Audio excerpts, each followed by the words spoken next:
Namaste. Thank you all for joining me today. My name is Priya Prasad, and I'm one of the founders of HennaByPriya. We are a small mobile henna business. Due to COVID, we aren't able to meet with you in person and provide henna tattoos, but we have put together a small presentation about the art of henna. What is henna? As a henna artist, this is one of the most common questions we are asked. What is henna? Henna is a paste. It's a paste used from dried henna leaves, mint leaves, lemon juice, black tea tree oils, sugar, and molasses. These leaves are grinded and mixed with the other ingredients to create a paste. The paste is then transferred into small piping bags similar to cake icing bags, then creating a henna cone, and it's ready for application. Henna basically is a temporary tattoo or temporary body art that is used by many different cultures across the world. The origins of henna. The origin of henna is debated by many. Some scholars believe that henna originated in India, while others trace it back to ancient Egypt. Scholars, however, do agree that the use of henna was as early as the 12th century, or the Common Era. Originally, the henna paste was applied to the palms of the hands and soles of the feet as a cooling agent. This cooling effect lasted as long as the henna stain lasted. Henna was then evolved into being used for decorative purposes. Egyptians, Indians, Pakistanis, and many other South Asian and Middle Eastern cultures adopted the use of henna in their wedding and celebrations. Significance and tradition. Mehndi night. In Indian culture, henna is more commonly known as mehndi and is a major aspect of an Indian wedding. In the Indian culture, henna is commonly known as mehndi, as explained. Mehndi application and mehndi ceremonies are a major aspect in Indian wedding. The ceremony is referred to as a mehndi night or henna night. The mehndi night takes place a day or two before the actual wedding ceremony. Mehndi night is associated with bringing positivity, joy, and good luck to the bride before her big day. The significance of applying mehndi on the bride was to utilize the natural effects of mehndi, like the cooling agent, to reduce stress. The mehndi is used for decorative purposes to adorn the arms and legs of the bride.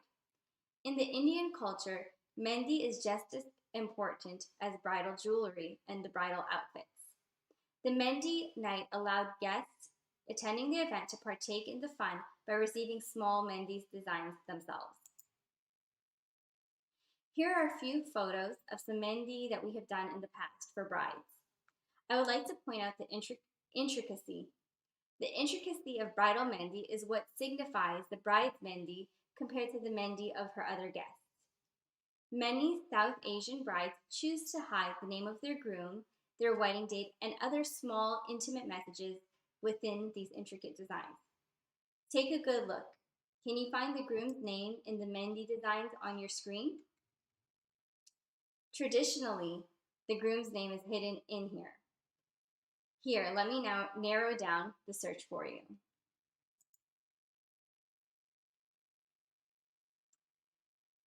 Can you find his name? His name is spelled Vipin. I'm sure some of you have found the name by now. You can let me know through Zoom chat if you found the groom's name. Here's the hint. Again, his name is Dipin, D-I-P-I-N.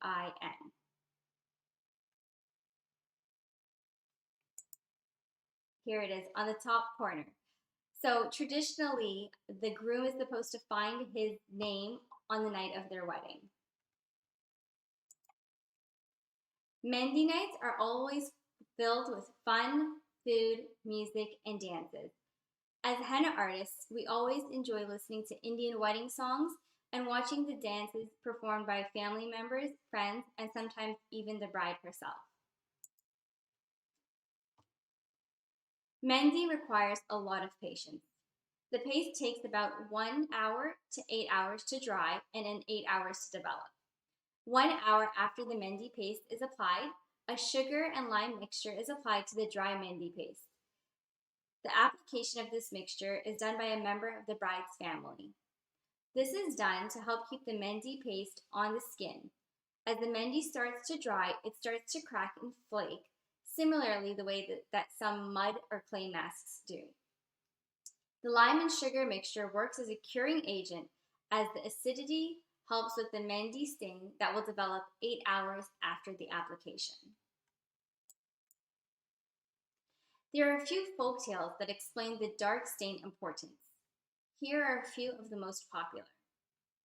The darker the mehndi stain, the more her husband will love her. The darker the mehndi stain, the more her mother-in-law will love her. The darker the mehndi stain, the longer the stain will last, and as long as there is a mehndi stain, the newlywed bride is not supposed to do any type of housework. I think the last one is one of the main reasons modern-day brides aim for a long-lasting dark stain. No cooking, cleaning, laundry for a week, that'd be awesome. In reality, the darkness of the stain is dependent on some specific instructions. The paste needs to be applied to oil-free skin, so we usually ask brides to avoid any type of lotion, creams, oils on the day of their mehndi event. Of course, we recommend the lime and sugar mixture we discussed earlier, and we also encourage that the lime and sugar mixture is applied every 20 minutes for the first hour. It is also recommended that the bride sleep with the mehndi paste overnight, ensuring that it has at least 8 hours of staining time.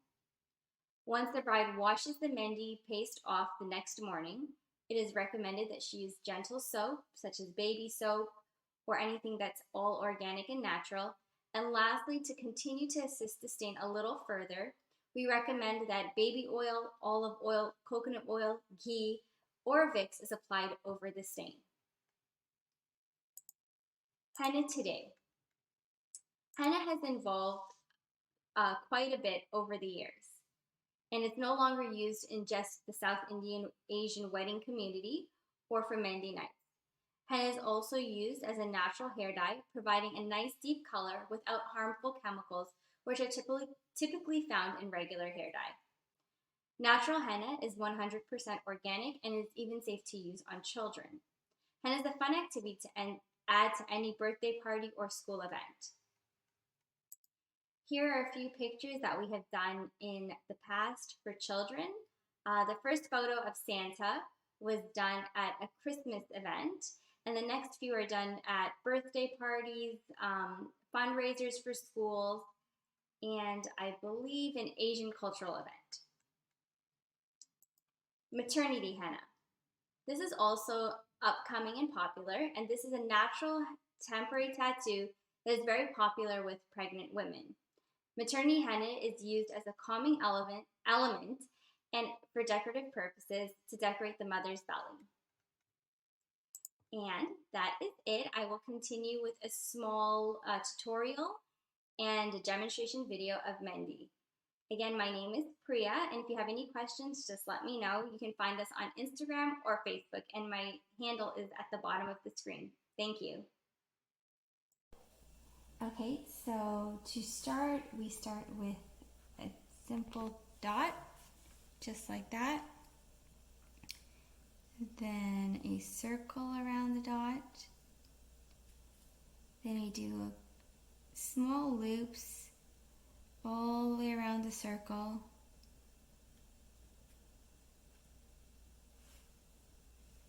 The key here is to not pick up your pen or your henna cone too much. Then you do just bigger loops all the way around the circle. Again, trying to avoid picking up your pen, your pencil, or if you're doing with henna, the actual henna cone. And you put a few dots in the middle of those loops you just drew again.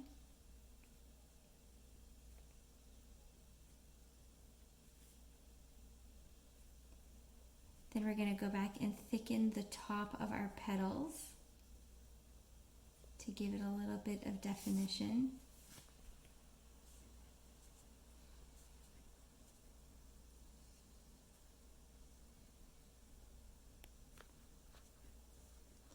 And this is the best way if you're interested in learning how to do henna or wanting to start on how to do it.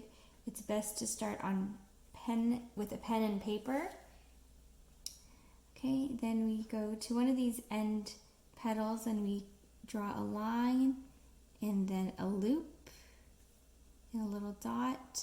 And I like to go from the same petal and come again and make another loop and then a dot. And you can do that as many times as you want. I do it about 3 or 4 times to give it fullness. And then the last one, I like to loop it a little bit different, going this way, and I make a leaf. And you can color the leaf in, or sometimes, depends on my mood, sometimes I leave it blank too. Okay, so that's a simple flower. Then to go up, usually with Indian henna designs, we use paisleys. To draw a paisley, you go from the inside of one of these petals out, and you curve it and make a loop. Then you go from the inside of another petal, the closest one nearby, and you join the loop that you just made. Then in here you can do whatever you want to either fill it in. You can make it really simple. So this one will make really simple. We'll just do a line up and make it look more like a leaf. Put 2 lines in the center, and then you draw what would be like the veins of the leaf in here. And then we'll do another paisley with a little bit more detail so you can see the difference. And we're going to do the loops again that we did right down here. We're going to do them up here in the other direction.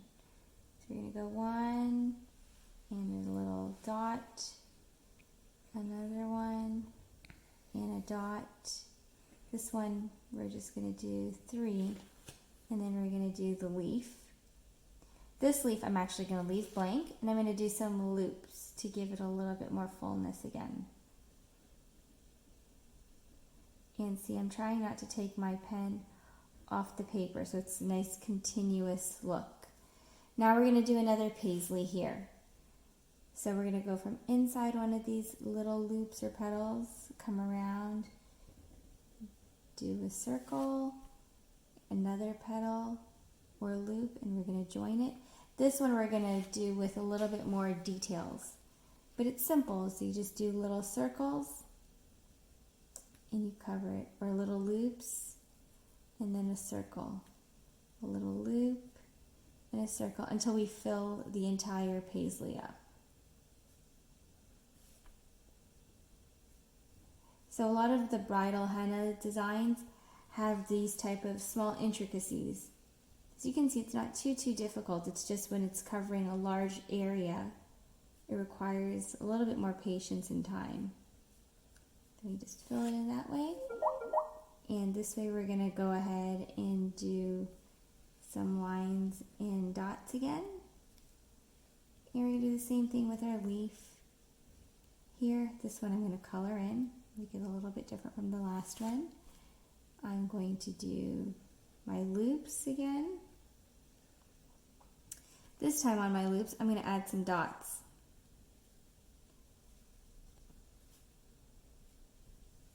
And then we're just about done. We're going to go up the finger, and that would be with the paisley, which I'm going to do a simple paisley. I'm going to do just one loop because we're at the finger where we don't have a lot of space. And I'm going to do a little flower similar with what we started with.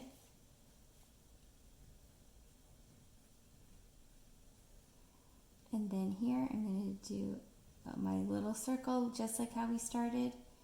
And I'm going to end it off with these lines with dots at the end and one final leaf.